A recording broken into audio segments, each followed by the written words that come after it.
whatsoever who manages to win on the basis of a crass populism by pulling together people who feel disenfranchised from the left and the right by making obscene promises about how he'll do absurd things like hurtle trash into space. No analogies to the president are intended, but that's who the president is, right? And so he wins on this absurd promise that he's going to make the country so clean you can eat off the sidewalk.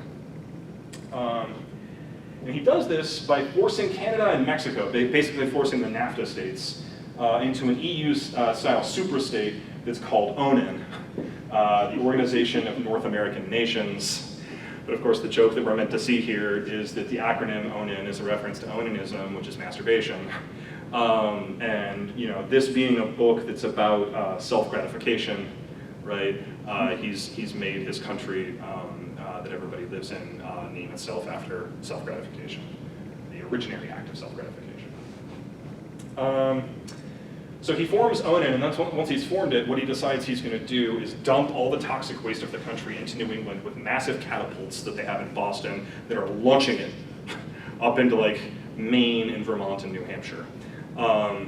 This is all presented so abstractly and so matter-of-factly that I think it can be difficult when you're reading it to understand that something this absurd is being described.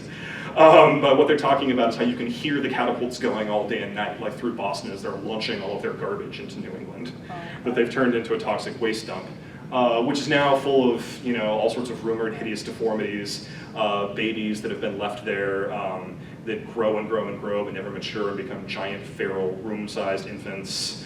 And all sorts of other sort of atrocities that supposedly live out there. And he fulfills his promise to keep the US clean. And he said he wants to keep the US clean, but then he sort of like pollutes all of New England like beyond habitability. But the trick that he pulls is he forces Canada, with America's power within the organization, to take the territory off of their hands so it's not part of America anymore. At the same time, because he can tell them what to do, because they're all one country now, he makes them lease the land back to the United States so that they can use it as a toxic waste dump. And then he can claim, right, that the United States is a completely waste-free and clean country by destroying the country next door, right? And again, you can draw your own sorts of political analogies there if you want to. The problem is that he has to pay, right, for having lost all of that territory. And he manages to pay for the US losing basically all of New England by the brilliant idea of subsidizing time, where every year gets bidded out to the corporations of the world so that they get to name the year. So that now, instead of it being 2004, it would be the year of the Whopper, right? Or the year of the Tox medicated pad, and so forth. And we have 9 years of subsidized time so far in the book, and they're laid out for you at one point. This can become a great point of confusion for people because it can begin to become difficult to figure out which year we're in because they don't have numbers. I'll help you with that in a second. This sort of like disputed territory, but it's an interesting territorial dispute, right? Because it's a territorial dispute where nobody wants the territory. Right? Usually nations fight over who owns the territory, like the Crimea or whatever, but now they're fighting because they don't want the territory. New England is called to Americans the Great Concavity, and to Canadians the Great Convexity, and it becomes a major political issue. So Quebecois separatists, who have heretofore been rebelling against Canada violently, now shift their terrorism against the US, or ONAN, right, against having to live next to this toxic fallout. All right, that's the world, the plot, such as there is a plot.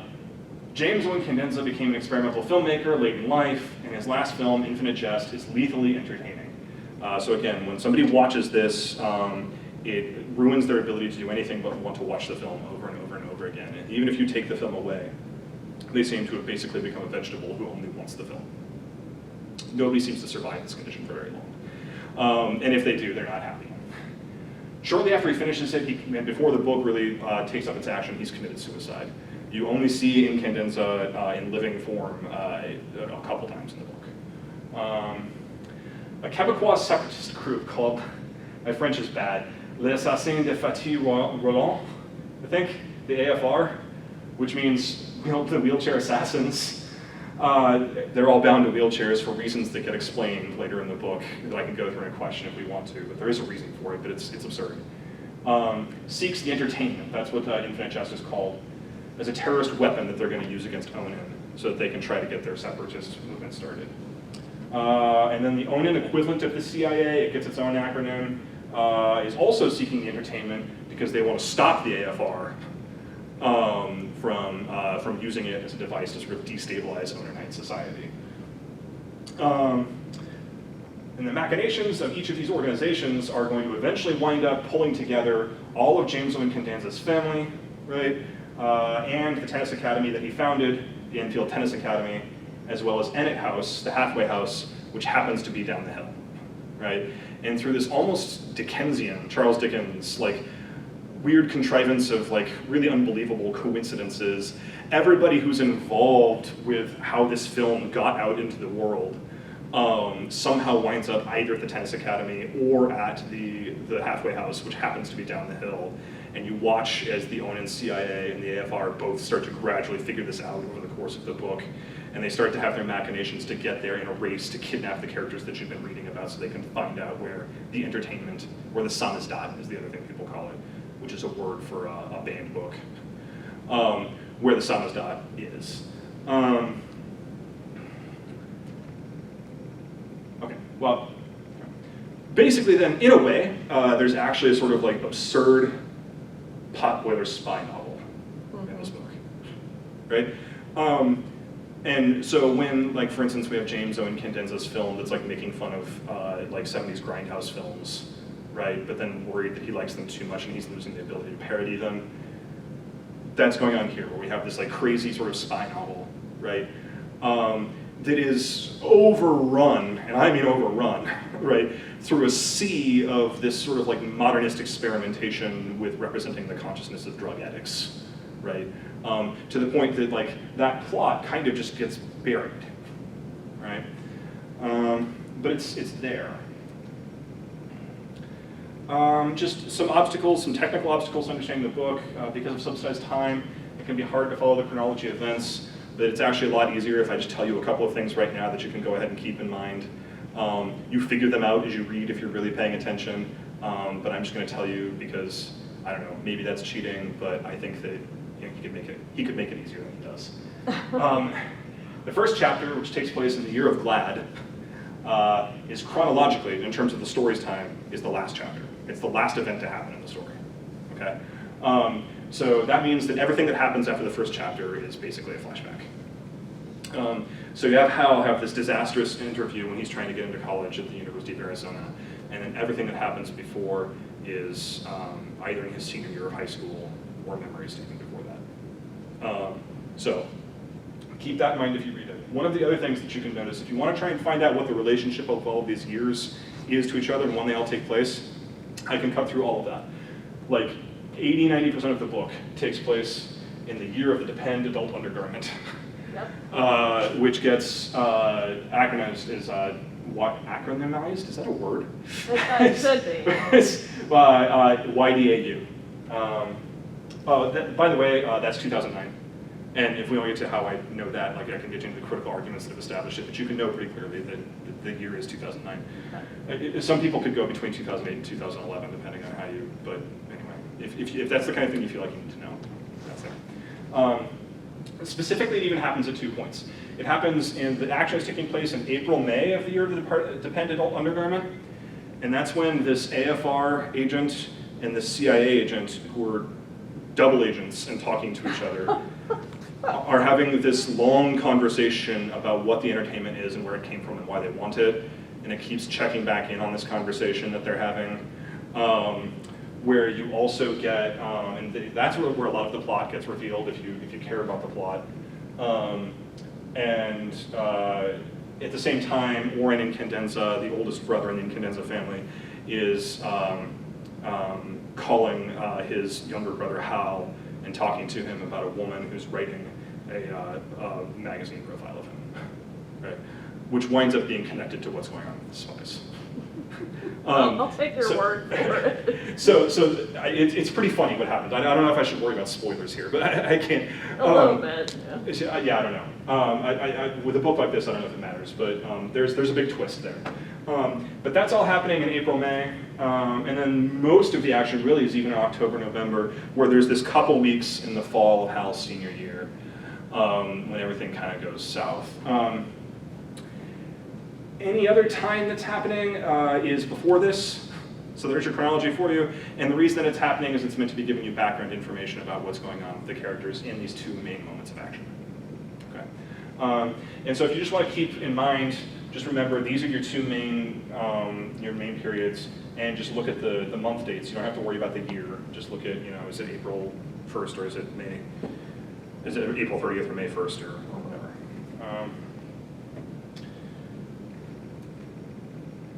What I'm saying is, there's an absurdist sort of plot, well, there's spy plot line hidden in this book, but the plot's hidden because the plot is the MacGuffin, right?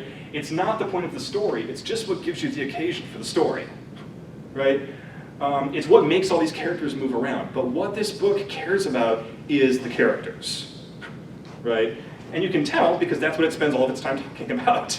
When screenwriters map out like how three-act structures are supposed to work, you have what's called the expository stage, right, where all of the characters who are main characters, exposition, right, they get introduced, the settings are established, the main sorts of like terms of the story are laid out before the rising action begins. It's supposed to be about like maybe 20-25% of the beginning of the story, right? This is a book that has basically 500 pages of exposition before that plot really even gets rolling, so to say. And clearly a person who writes a book that way isn't really all that concerned with the plot.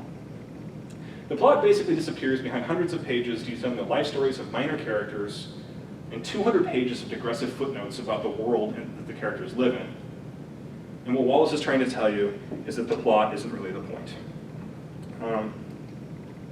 Okay, I have an anecdote about how I became an English teacher.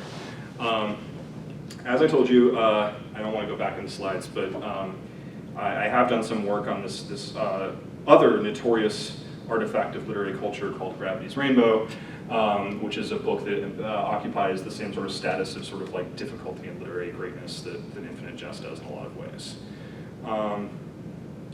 I read that when I was 20, I want to say, or maybe 21, when I was in college at the University of California, Santa Barbara. And the reason I wanted to pick up Pynchon is that he was this figure who had all of these sorts of like weird jokes that would pop up in pop culture sometimes. I would see references to him and I didn't know what it meant. And whenever I asked anybody what it meant, they'd be like, oh, you just gotta read it, I don't know. So it was, do you know the show, the John Larroquette show, the guy who's on that show, Night Court, and he had his own show, and it takes place in St. Louis actually, at Union Station, where he's running the bus depot out of there. I've never seen it, but I've heard he's a big Pynchon fan, so there's an episode of that show where one of the characters is a sort of unhoused person who sleeps in the bus station. They're there all the time, and the bus station's clock stops. Or no, I'm sorry, the bus station's clock that has been stopped for like 20 years starts working all of a sudden, and everybody freaks out. And John Larroquette, who's the new manager of the bus station, is like, why is everybody freaking out? What is this about? And it turns out that the backstory of the unhoused person who sleeps on the bench is that they came to meet their lover that they were going to elope with 20 years ago, and they're supposed to meet at a particular time. But the clock stopped 5 minutes before the person was supposed to come, and the person never showed up. And the person sat there waiting, thinking that when the time came, when the clock moved again, the person was going to show up, and it never had. And so they've just been there. And the clock is moving again, and now everybody's like, is this person going to show up? A side part of this episode is that Larroquette is bonding with the clerk in his office about how they both like Thomas Pynchon. So at the end of the episode, everybody in the entire station has stopped working, and they're all standing there and they're looking at this clock as it counts down to like where the time is going to be. And he comes out and he yells at everybody, well, all of you get back to work. This is so dumb. So-and-so's ex-girlfriend isn't going to show up. And his clerk looks over at him and says, and you call yourself a Pynchon fan? My parents started laughing hilariously. And I was like, what does that mean? What does that mean? And they're like, you have to read Gravity's Rainbow. I was like, okay. So I was like 20 and I went and I get this book off the shelf and it's 800 pages long. And I start reading it, and it wants me to understand the history of how the Nazis built faster than sound rockets in concentration camps in Denmark, and to understand the calculus for how rockets fly, and the pharmacology of drugs. And I do not get this book, right? I told myself I was going to do it. I'm also an English major, and I'm like, I need this to be my first literary project. Like, I'm going to do this. I start like researching. That's a big deal for me. I don't know, I'm a 20-year-old, and like I could be out at parties on the beach, and I'm like, I'm going to find these things that are going to explain this book to me. And I'm just not getting it, right? I'm hating it. I spend like a year, I'm reading on planes every time I go home. I'm like falling asleep. I'm having to go back and read stuff I read again, but it's not making any more sense. There's references to astrology. I'm like, what is this about? The only thing that's sustaining me, right, is, if we're being uncharitable, intellectual vanity. And if you're being more charitable, this is more charitable, if this is a stubborn person. And I'm like, this is not gonna beat me, I'm gonna get this, I'm smart, I can do this. But it's really not helping, and so I'm slogging through it, and about 200 pages in, I remember when it finally clicks for me. A huge focus on the book, even more than Infinite Jest, is paranoia. And he talks about paranoia all the time, all these paranoid characters, and these people who think that there are all these conspiracies afoot. The book takes place at the end of World War II. And the problem is that a lot of the conspiracies are real, right? And real not just in the book, but historically real. But some of them aren't. And no one can tell which is which, and they're paranoid all the time, and they don't know. And so everybody's running around trying to see, like looking for the plot, and it's always capital P. And I realized, I had this flash, I was on an airplane. And I was like, all of these characters I've been reading about for 200 pages are these confused people looking for the plot. And I'm reading this book, and I'm looking for the plot, right? And it just clicked all of a sudden. I was like, oh my God, could that just be what this is? Like, is this dude just making a stupid plot? Like, is this just a practical joke that he's playing on me? Not really a practical joke, because it's like, as it turned out, I think it's one of those jokes, like the AA slogans, has depth to it once you go further through it. What I realized he was trying to do then was to get me to let go of this idea that things have to make sense. I had learned a lot about the history of World War II. I had learned a lot about German philosophy and its relationship to occultism. I had learned a lot of history about the US and about what the FBI and the CIA were up to in the 1960s and the 1970s, trying to understand this book.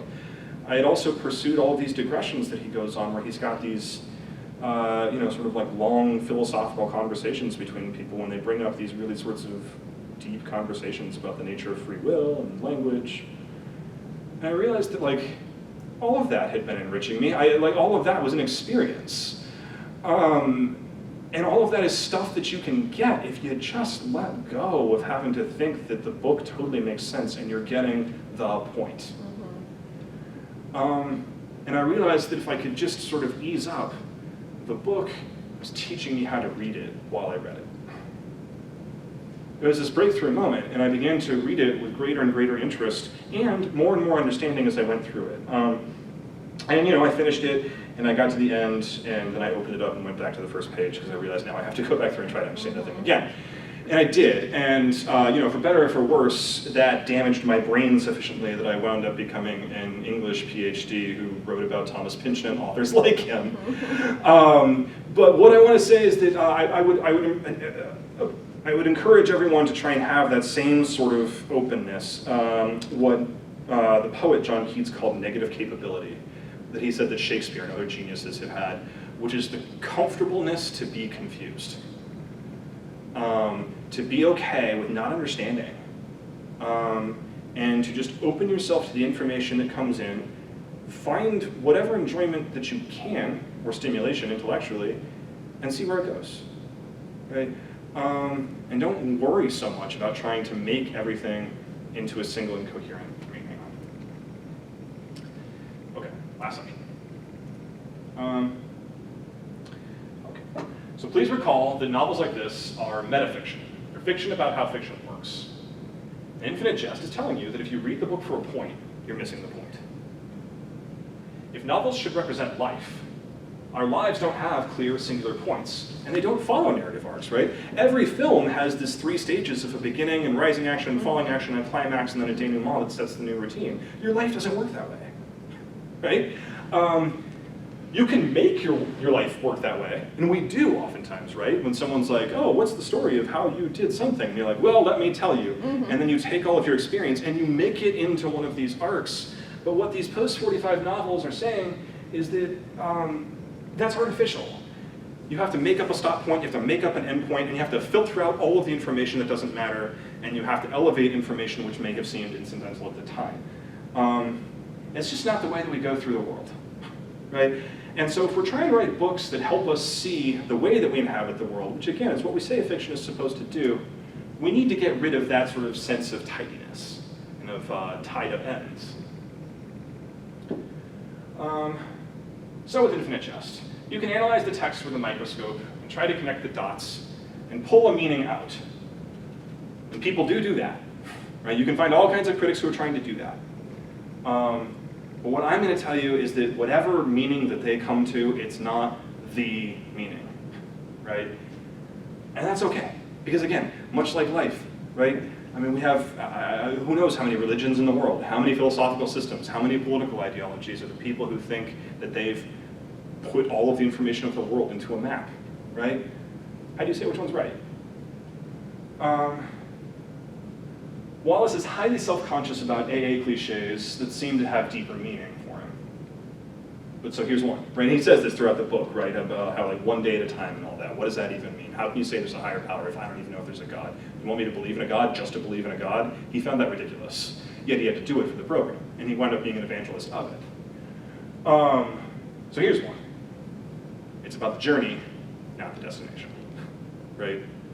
This is about the process of reading. It's not about where we're going to end. Which is to say that the obstacles to reducing the novel to a clear plot line are the point.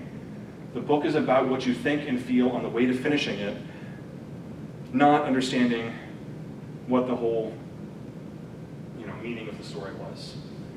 Very long digressions into the background of character. Okay, so here's a partial list of some things that make the book hard. 1, we have very long digressions into the background of characters whose purpose in the story isn't clear until hundreds of pages later. So you'll get a 30-page episode that goes deep into the psychology of what's going on in a person's life, and then that character will not be mentioned again for 300 pages. Right? And then when they do come back, they come back and they wind up, they play some important but incredibly minor role in the nominal plot that keeps the spy plot that keeps this book moving. They show up for a minute, they do something, and they leave, right?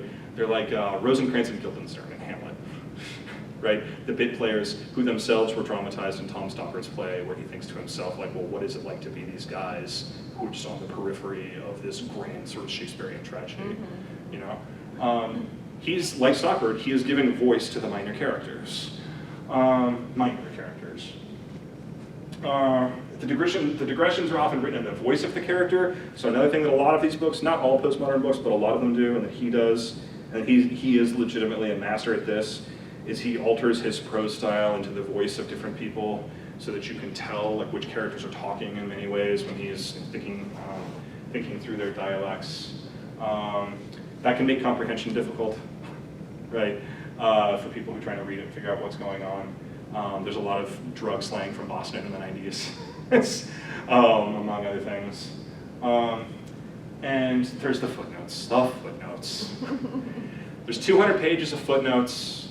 Some of the footnotes have footnotes, right?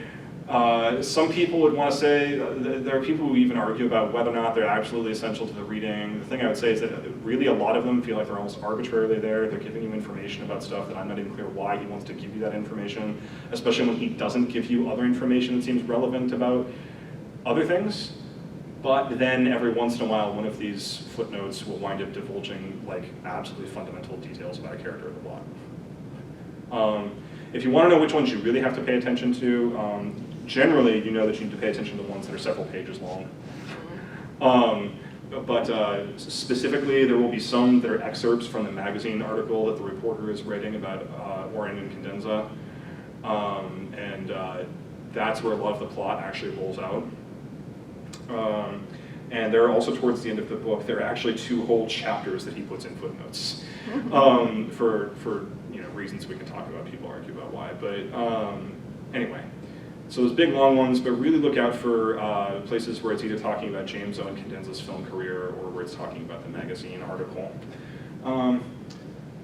What they do is they force you to read the text non-linearly.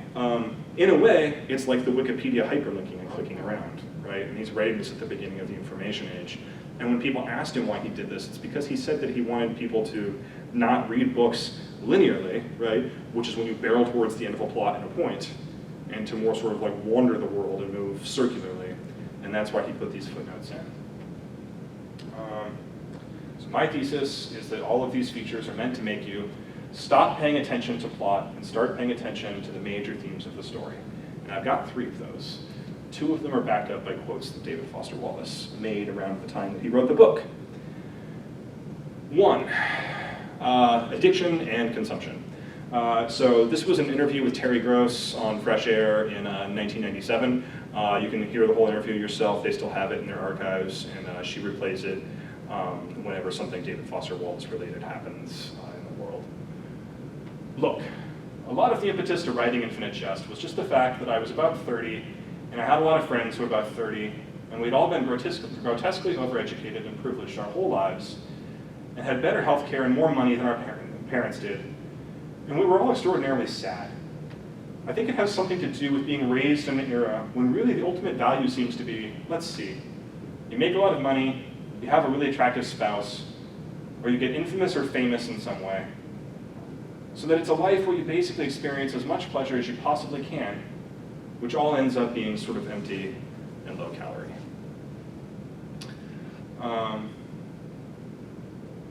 You can see that it's hard to quote him in slides. You can see that he talks the way that he writes in terms of grammatically correct sentences that hang for an entire page. We all pick different forms of substance, right?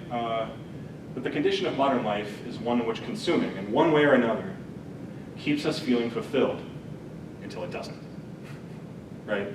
And that's his point about drug addiction. He talks about this over and over, and he would do this in the book, and he does it outside of the book, about how the condition of addiction is to love a substance that seems fun, but it becomes less and less fun as you continue to need it more and more, until you get to the point that you hate it, but you can't live without it, right?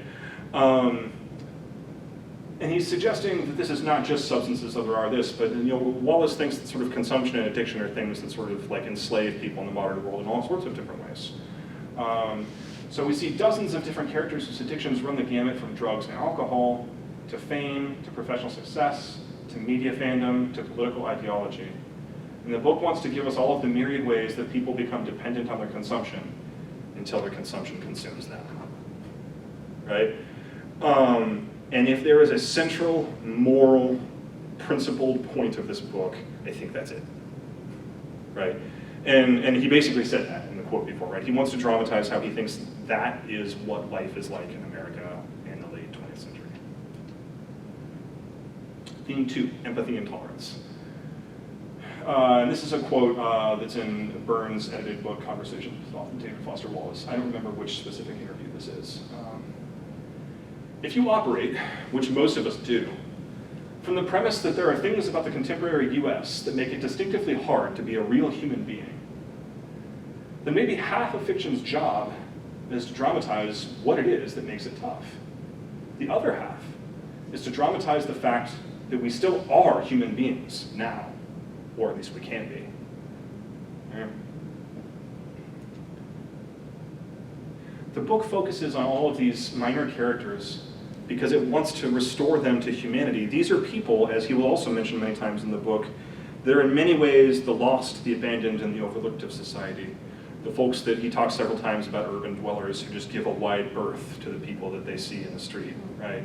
The people that many aspects of society would prefer to not pay attention to or believe in. Much as Onan has decided to tell itself it's the cleanest nation in the world by throwing all of its waste into another country, he would suggest that respectable American society perhaps just chooses not to see the sort of like human cost, right, of the society that we've structured. And again, that I feel like is a point that has particular political meaning, sort of right now, just within the past like week or two. But again, you can draw your own conclusions there. So what this book wants to do is represent real people with dire struggles that usually wouldn't be represented in any media, and represent them in their own authentic voices. It spends so much time on them, to the point that it drowns out the nominal plot of the book, because it doesn't want you to make other people instruments in your own story. It wants you to consider everyone as a unique and flawed human being who's making their own way in the world. And in terms of like the forms and the procedures of this book, like this is what it's trying to do with these long digressions and sort of like character sketches, right? It's why he wrote all these sketches of people that he knew on the drug scene before he'd even written the book, and sort of worked them in. He just wants you to see the type of people that he met, and whatever else you might say about the man, he was a good listener, and he was a keen observer of human psychology. These are both skills that AA demands of a person and that you develop in AA, and you can see it throughout the book. Finally, time and memory. Remember that Wallace wrote his undergraduate thesis on time and free will. And remember that addiction, or what, not remember, but consider, I hope, that addiction is the greatest challenge that there is to the idea of free will, right? You have to do this thing that you don't want to do. And the ability to overcome it is maybe the greatest evidence for free will. The continuity of time manifests through the footnotes and the jumping chronological order of the story. What do I mean by the continuity of time? There's a key part of the book where one of the characters at the halfway house carries around their stash, their reserve stash of crack in a copy of a book by William James, right? Which winds up getting cited several times. William James is the brother of Henry James, the novelist, and was at the time maybe actually the more famous brother. The less people know about him now. He was the founder, basically, of American empirical psychology. And one of the things that he was interested in is the human perception of time. And he actually, while he was at Harvard, wound up teaching an inordinate number of the authors who would become famous American modernists. So he was, among other things, Gertrude Stein's and T.S. Eliot's teacher. And Gertrude Stein actually worked in his research lab. And much has been made of that. And other authors were reading either him or his French counterpart, Henri Bergson. Joyce was. And a lot of people have oftentimes said that modernist literature was obsessed with the idea of representing the psychological experience of time. So we can think about the French novelist Marcel Proust, In Search of Lost Time. The idea that all of these books that William James was trying to capture, that modernism is trying to capture, is that you never exist just in the moment, right? What you do at any given point, this is where free will comes into time, is determined by your entire past life. Everything that